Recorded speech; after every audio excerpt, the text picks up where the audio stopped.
Conspiracy stories are not something new in our human history.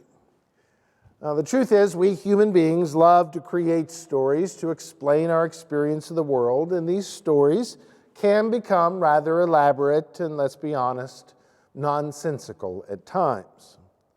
We've always had those kinds of stories, whether it might be the latest theory about who killed JFK or even theories about what really happened on 9/11.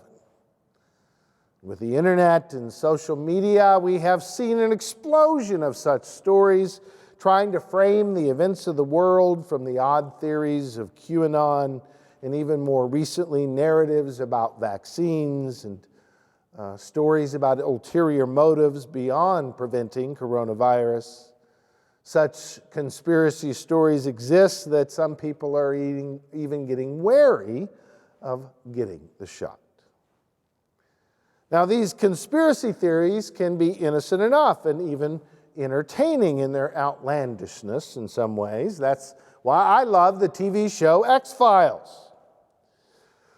Yet these stories, these conspiracies, can have a very negative impact on our societies and the people in it. Hitler convinced the German people the Jews were trying to take over.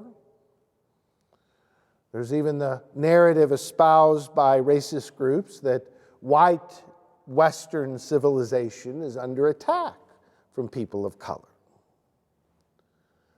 And I have been struck by the power of these conspiracy stories these days. This past week, as Governor Kim Reynolds signed into law voting restrictions here in Iowa. Now, the rationale for such laws is rooted in the story that our elections are at risk, unprotected, and therefore we need to make sure there is no cheating in voting. And there are a significant number of people who believe that story, that the last election was stolen.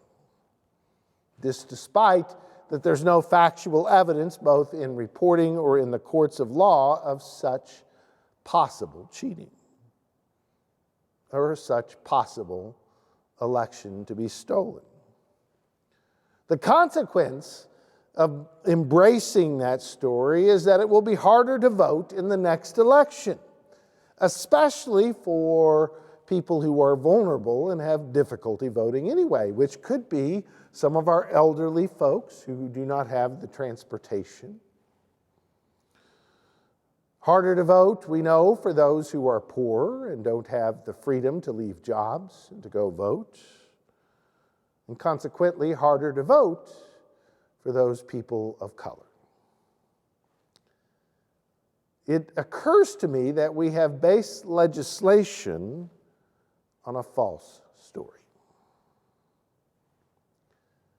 And what strikes me, and part of the dilemma that we must wrestle with, is we really cannot connect and talk to each other because we cannot even agree on the same story, on basic facts. How do we find a way to be in relationship when our basic stories about reality do not match up?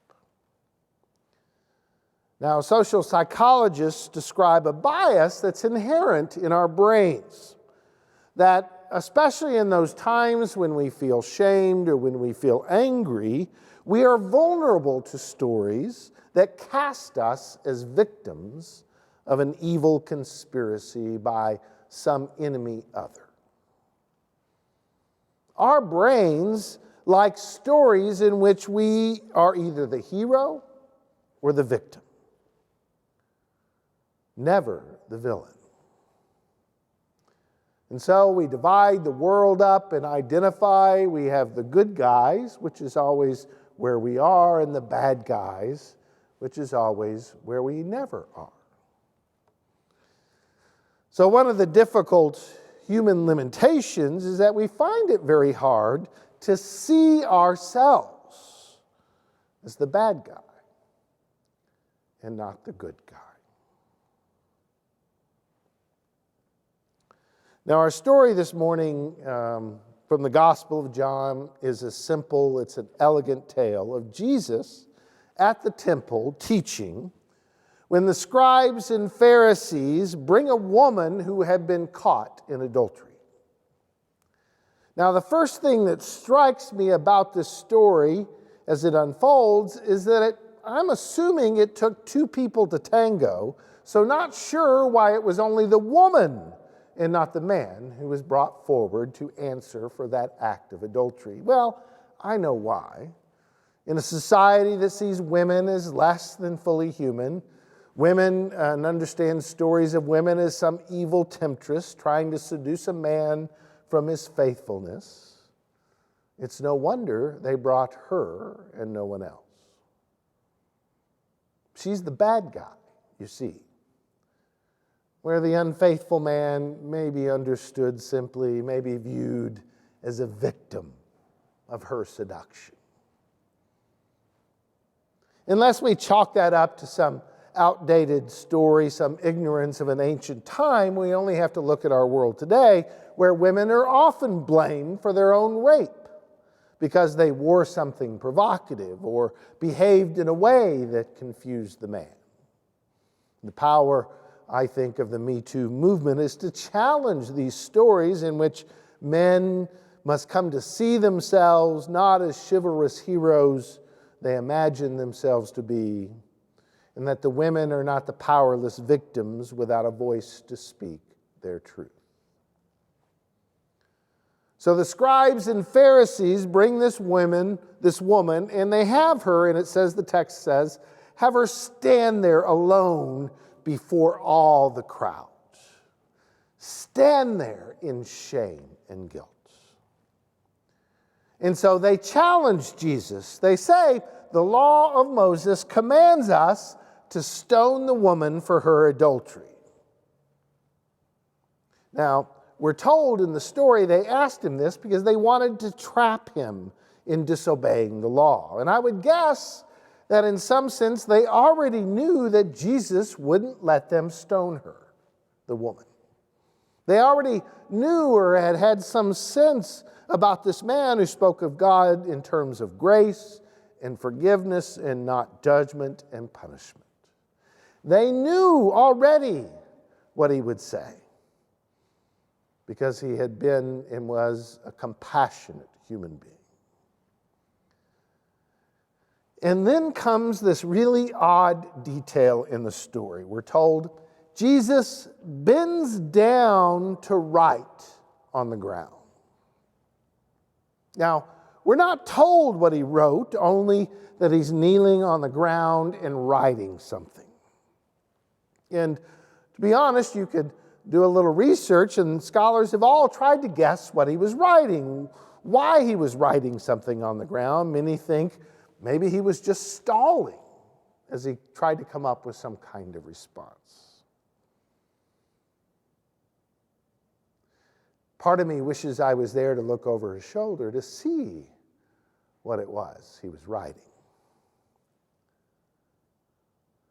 But what strikes me is it's less important what he wrote than the image I have in my head of the scene. The woman standing shamed and afraid, surrounded by a crowd of people picking up stones, tossing them from each hand to the other. The Pharisees and scribes gloating that they have Jesus in a bind because of his very compassionate nature. And there is Jesus kneeling on the ground before the woman. That image evokes for me the soon-to-be celebration we will have of Maundy Thursday, the image of Jesus kneeling at the feet of his disciples to wash their feet. And there is Jesus kneeling on the ground before the woman. And Jesus straightens up and says to them, "Let anyone who is without sin be the first to throw a stone at her." And then once again, he kneels down before her. And then, one by one, it says, each person drops their stone and walks away. Until it's only Jesus kneeling on the ground and the woman standing there, and I can imagine tears in her eyes, the sheer impossibility of being alive and not condemned. Jesus stands and looks her in the eye and says, "Has no one condemned you?"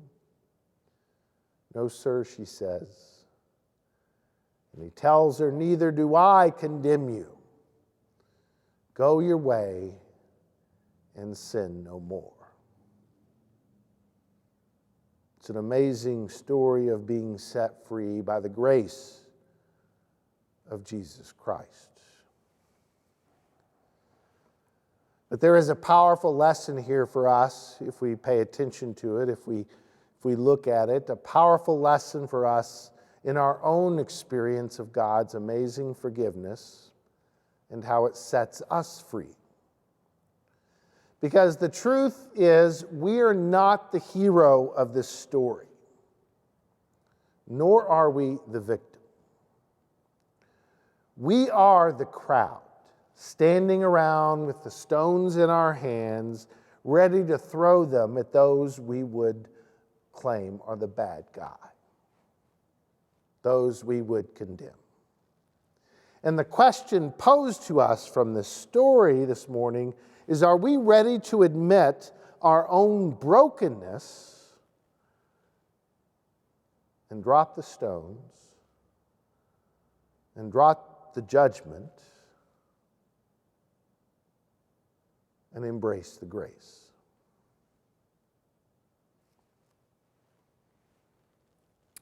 That's really a hard thing to do. Dr. David Kemp, African-American scholar, argues that the only way forward in us, in our society, in our communities to promoting racial equality is to have the hard conversation with those we are in disagreement with. You cannot avoid it. That's the only way forward. To drop the stones, so to speak, he would say, to drop the judgments and to begin to listen to each other, really listen to each other. And he asserts that one of the most important elements of that conversation is to tell our own stories of our own brokenness and responsibility for the brokenness of the world. The importance of not accusing the other or judging of the other, but being honest about our own capacities, our own stories of our own racism and sexism and the sins we carry with us. To at least acknowledge our brokenness and drop the stones. And he argues that only in beginning of that conversation, if we do share our own stories, there may be a space where we can move forward. The beginning of that conversation is not how we are the heroes, nor how we are the victims, but how we are the problem just as much as anyone else. The story ends with Jesus saying, "I am the light of the world. Whoever follows me will never walk in darkness, but will have the light of life." We are blinded, brothers and sisters, by our judgment of others. Can we truly try to see them? Truly see them not as victims, as the bad guys, but truly see them as human beings. To God be the glory this day and forevermore. Amen.